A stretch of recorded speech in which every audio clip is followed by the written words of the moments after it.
Hello, and welcome to the Career Changers, the show that shares the most inspirational career change stories with the world. I'm your host, Elisa Martinez, and today we are going to meet Marylin Rebelo. We will discuss how she managed to change her career successfully from media marketing communication to marriage preparation and celebration, and also the wider challenges of transitioning career. Hi, Marilyn. Thank you so much for joining us. Hi, thank you very much for welcoming me. How are you today? I'm good. How are you? I'm good, thank you. Where are you based? I am near Lausanne in the French part of Switzerland. How is the weather there today? Very rainy, very Oh, cloudy and rainy, but that's okay. I like this kind of weather. yeah, it has been raining here for days now. We just had few hours of little bit of, I wouldn't even call it sunshine, but just is not stop raining. So, well, thank you for being our guest today and for being here to share your story of career change. So, we can start from the beginning. What is your educational background? So I did language studies, and afterwards I decided to study marketing. So I did a marketing diploma here in Switzerland. And then I used to work in various companies for marketing, communication, and then media. And a few years ago, I decided to do a web project manager diploma, which I can say really changed my life because it was the related to the beginning of my career change. Oh, so let's do a step back. We already arrived to the career change, but just wanted to ask you something we ask to every guest. Which job did you want to do when you were a child? Hmm. So first of all, I think I wanted to be a hairdresser. And then I wanted to work with animals, but I was not sure exactly what to do because I really love animals. And yeah, and I think that this is what I really wanted to do when I was a child. And yeah, and then I did something completely different. So how did that happen? How did you go from wanting to work with animals to actually choosing to study marketing? Mm. Um, I had always been told that it's important to do long studies, to have a very secure job, and I, I listened to that. I listened to that, and that's why I think I decided to choose marketing because I thought, oh, that looks uh, that looks fun. That sounds nice, and it was kind of trendy at that time. And I thought, okay, if I study that, maybe I can go wherever I want afterwards, which was absolutely not the case because studying marketing made me realize that this is exactly what I didn't want to do. So it So, was good in a certain way. It was good but did you realize that when you finish your study or just later on when you were working? later on. Mm. Yeah, later on. If I had been honest with myself, I think I already had the signs when I was studying it, but I didn't listen to that because I just wanted to go ahead, and find a good job. And I had a very different mentality at that time. I was very ambitious, and I thought that ambition was directly related to growing in a company and having a super job and having a super income and being recognized this way. So, how was that experience working as a marketing specialist? How long did you do it for? Did you enjoy the job? So I had different jobs working in different industries. I think it lasted for about I would say maybe 8 years, something like that. Um, there were positions which were interesting and others were less interesting. And I didn't realize at first that this was not my mission and my path, because I thought, okay, you need to work a lot to get this recognition. You need to get challenged. So there was always, this kind of, okay, you need to work hard to go where you want to go where you want to go and to be what you want to be. So I was very, very disconnected to myself. Mm. And was there a specific episode that make you feel all of a sudden that you were in the wrong job? Yeah, absolutely. So after a few years, I started to work in media companies. And this is where the chaos started. So it was very, very hectic because I worked in companies who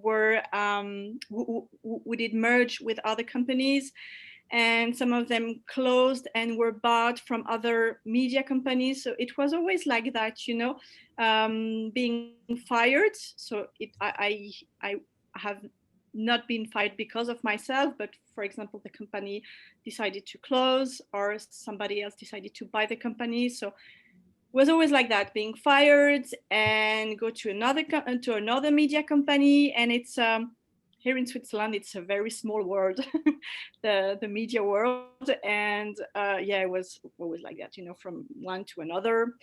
And I really, really, really started to feel that this was not what I wanted, that I was not happy, and that this recognition that I was looking for, I couldn't get it this way.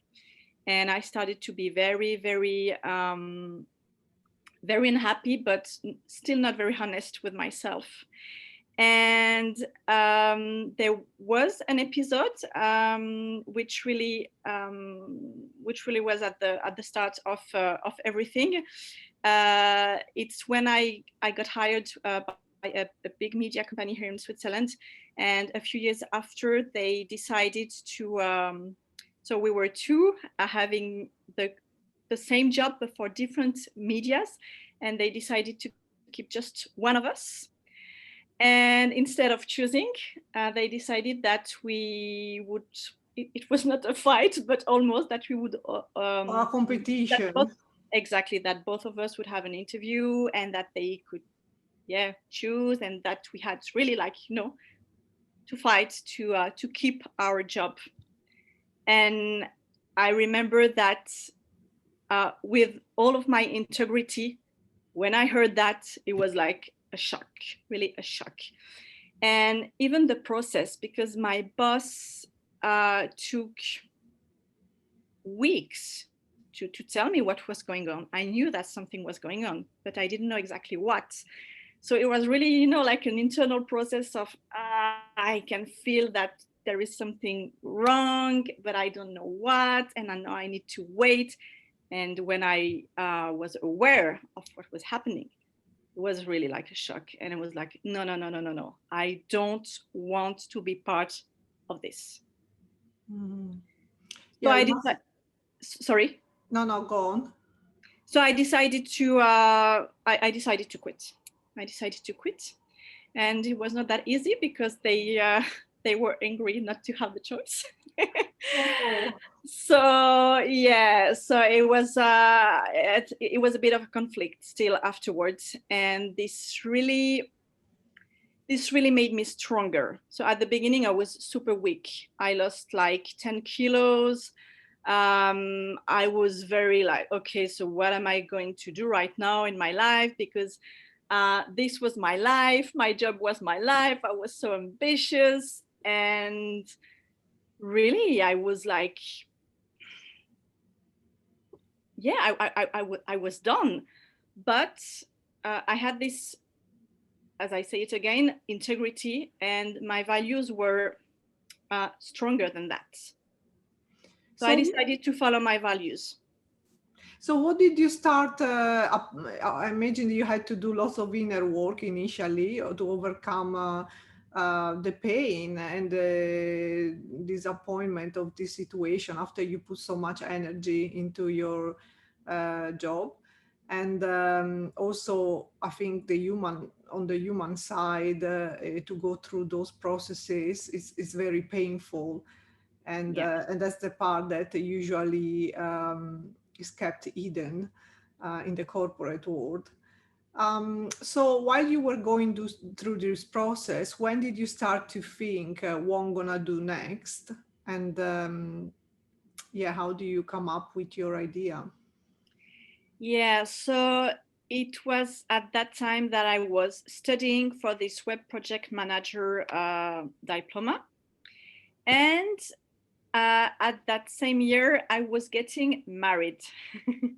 And the funny thing is that I had never dreamed of getting married. Marriage was not a dream for me, like for other girls, women. And then I met the man, and I don't know what happened, but everything flew like, okay, so why not? And when he proposed, I was like, yeah, sure, because it is normal.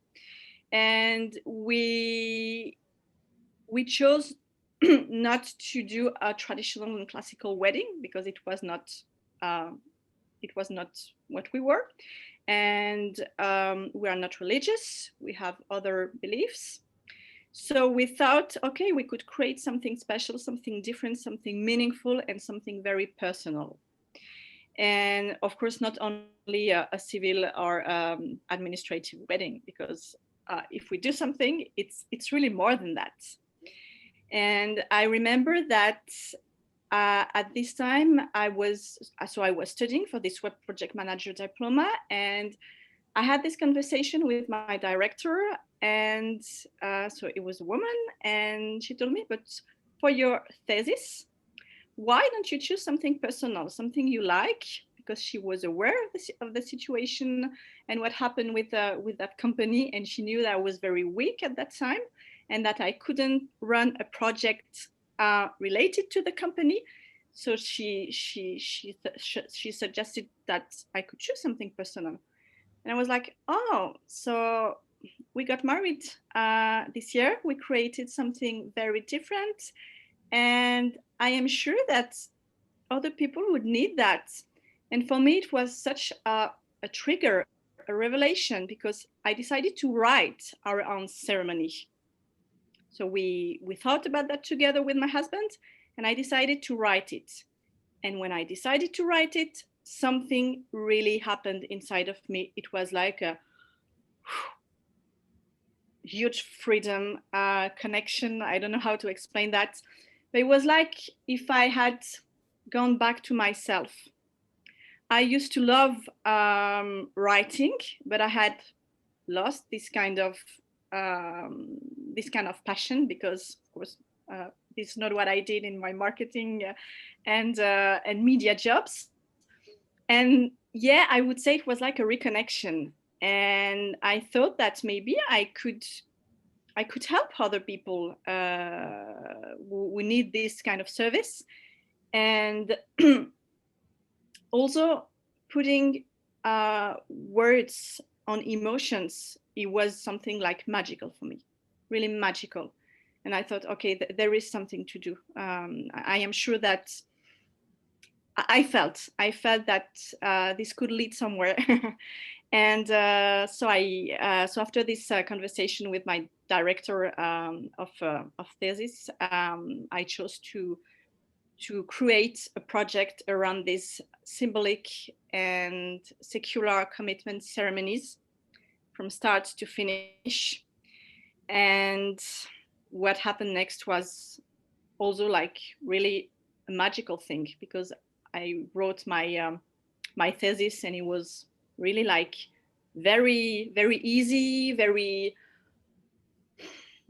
yeah, very, everything was in harmony. And I really felt like I was pushed, and that I was pushed in the right direction.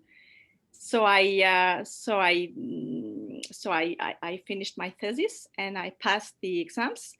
And I remember that the I don't know how you call them, but the people, you know, who are there to hear what you say at the oral session, and the examiners, or Like they are the university teachers. yeah, it's like teachers. So I in like a the, university, yeah, but like you know, the ones who decide and will listen to you. And they were a bit surprised at first with my project, because in a web project management environment, it is very, very different. But there was a website to create, there was a blog to create, there was a strong project behind this. So they liked it. They liked it, and I passed my exams, and it was for me really like, okay, so I have some trust and confidence again. And this is where everything started, actually. mm, wow, that's a great story. And so what were the next steps after that? So it was only a project at that time. I remember that for the exams, I had to create only the plan of the website, but the website was already alive, because I was like, I don't just want to make plans. I want this website to be alive. And so for me, it was, I think that inside of me, it was not really only a project. But I convinced myself at first that it was only a project, and that I had, of course, to find a new job afterwards. So I found another job in a web company, and that was a great job. That was really a great time. It was good. It was cool. But I still had this, you know, this project, and I really wanted to work on that. I didn't want to leave it that way. And okay, that was only for my course, and it's over. So in parallel, I started to feed my blog. I wrote some blog posts. I worked with a specialist, with a Google specialist, to be seen. And what happened next was like was like really amazing, because after 3 months, I had booked a complete wedding season for Oh, the upcoming year. Yeah. And I got pregnant at that time. wow. So everything happened at once. And the universe tried to test me, because at my job, the job that I had at that time, they offered me so the position that I had, but 50%, because I was expecting my baby. So great conditions, super job, 50%, so everything that I could hope for. But I thought, okay, now I need to choose. I am going to have a child. I have this project, which is not only a project, and I have this secure job. And I had always told to myself, if one day I have some kids, I don't want to run all the time, and I want to be there. I want to be present for them. So I cannot do everything. And I left on holidays, and during those holidays, I had the answer. So when I came back, I quit the job, and I decided to to launch my company, to do those weddings, see what it would how it would be, and what it would make. And I mean, it was the right answer, because it was just what I was called to do. So with the child was very difficult, because she was born just before the season started, and I wanted to breastfeed for quite a long time. So it was a bit of a juggle, but yeah, I did both, and I don't know how, but I did both, and now I'm very proud and very happy, because I know that it was the right decision. Well, that's really an incredible story. And I mean, it's very different from others, just because you really created a job that, I mean, doesn't exist, more or less. So, did you have anything or anyone that was your inspiration at the time? Not exactly, but I remember that on French blogs, they were starting to talk about those ceremonies and those different celebrations. And I also found some inspiration on American blogs. So it's very different because in the US, they do religious ceremonies outdoors. But I like the outdoors thing, which inspired me. And then I thought, okay, if we can do religious ceremonies outdoors, we can do secular ceremonies outdoors as well. And I found some inspiration on French blogs. And then I thought, okay, but it is so personal, it is so bespoke that everything is possible. So we need to create something on our own. And that's why I thought, okay, there are no limits. We just need to be open to any possibilities. So, how did you feel during your first ceremony or when you were working with your first clients? Whew, uh, very anxious because I'm a perfectionist and I knew that I could run the project, I had no doubt that I could run the project and that could create something very nice. But on the big day, being there, representing them, being their voice, and I was not that confident at that time. So yeah, it was a huge thing for me. And I remember that right after the ceremony, I was like, oh, I was so, no, it was so bad. And I was like this, and I was like that, and I need to correct that. But they were so happy, and everybody was so happy. And there was really this vibe of love all around, and I was surrounded. And I thought, okay, certainly I will have to work a lot. I will have to progress, but I love what I feel. I love what is happening right now. So I will go that way. Wow. So, how is today? What is your typical day with this very innovative job? So now it's a bit special because with coronavirus, all the plans changed since last year. So it's been very hectic. A lot of postponements, and this year is tough because there are not many requests, of course. So my typical schedule changed a lot. But since last year, I also created other things. So these were things that I really wanted to create already before, but I didn't have time.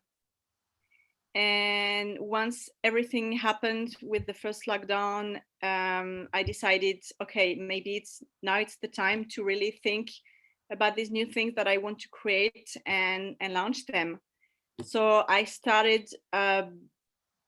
also started a very big work with a personal coach, a business coach, and to help me because I really wanted to pivot my business, so still to keep this marriage preparation celebration, but I wanted to do less because it's very it can be very heavy because there is so much investment with each couple with each story. I don't want to do that just for quantity and just for earning money. I want to do that because of passion still. So I wanted to do less and I wanted to create other things around, and that's what I decided to do last year.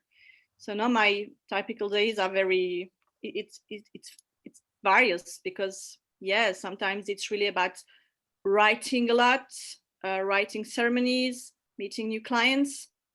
I also have a blog. I write a lot about personal stuff, about life, about authenticity, about intuition, about all these subjects. So I would say that writing is a big part of my life. And besides this, it's creation. I create programs. I create everything for these marriage ceremonies. And of course, I do my own marketing, my own promotion, social media, everything. So yeah. Do you have local clients or also get international clients? I have both. So right now it's only local, but when everything runs normally, I have especially couples coming from everywhere want to get married in Switzerland. And they especially want these very intimate, secluded ceremonies where it's just the two of them during, for example, when they travel in Europe and they decide to get married for this occasion. And sometimes they travel with a few friends or members of the family, and we create this really, very, very intimate, very small ceremonies. So how does it work? Like if I'm a client that I'm coming to you, and how long would it take all the process? What sort of work do we have to do together to organize the ceremony? Yeah, so depending on the kind of ceremony the client wants, because if it's for elopement, very intimate ceremonies, it doesn't take very long to prepare. It's like you would say, up to 2 months. But for local people who generally want bigger ceremonies, and where I suggest to do this marriage preparation work before, because for me this is where the value comes from. The value comes from before the wedding and after the wedding, because it has to provide value to the couple. They have to question themselves. So this marriage can preparation is generally lasts between 6-8 months, and we can also start a bit earlier if they contact me earlier. So you say that on the side of this very interesting activity that you're running, you're also helping women entrepreneurs. You support them as a coach. So what is that you do? Yeah, I realized that I wanted to help other women following the path that I followed, because there were so many interesting things during that path that I wanted to share, and I thought could help other women going through this process, that I decided to offer some coaching sessions, coaching guidances, and also workshops, and programs as well, online programs. So especially for women entrepreneurs, leaders, or women who are not entrepreneurs yet, but who feel that they have something to do in this world, that something is calling, and they really want to create something. Hmm. And so, if someone would like to reach out to you for the wedding business, how can they find you? Where they can reach you? So I have my website, which I think is the best door to get to know me and to find some information. And they can contact me directly via contact form, which is on my website. And I am also on social media, on Instagram, on Facebook, and yeah. How is your website called? It's marylinrebelo.com. Thank you. And what about any women entrepreneurs that want to be in touch with you? How they can reach out to you? Same thing on my website. The English part of my website is more dedicated to weddings and marriage preparation. But if you go on the French part of my website, you find some more information. And I plan to translate everything very soon. But at the time, it's like that. And to conclude, any suggestion would you like to give? Any tips to anyone that is looking to change their career or that are still searching for their calling, as you said? I would say that our time on this planet is limited, and it's so grateful once you have found what you're meant to do, and what you're here for. It requires some effort, a lot of courage, But looking back, there is nothing like this. And we are all here to do something special. And it would be so sad to miss this opportunity. So it's very important to listen to our hearts and to our intuition in regards to that. Thank you. I actually thought another question, but I'm not sure if you have the answer for this. So let's say, is there any book that actually changed your career or your life and that you would like to recommend to our readers? Yeah, there are a few books that really changed my life. But I would recommend one which completely changed my mindset. I wouldn't say changed, but really like up-leveled my mindset. It's about quantum physics, but it's not about a book about physics. It's more related to mindset, and that's what I love it. And it's called Transurfing, and it's from a Russian author called Vadim Zeland, and there are 5 books. Ooh. So it's kind of heavy, but if you read the first one, I'm sure that you will see that it's the end. You want to continue because it's truly amazing. I feel curious now. I have to have a look. Well, thank you very much for joining us today and Thank for you so sharing much, your Elisa. story, with the career changers. And thank you for our listeners for listening to another episode of the Career Changers. And don't forget to subscribe to our channel and check in the next episode next week. Thank you. Thank you so much for inviting me. Thanks.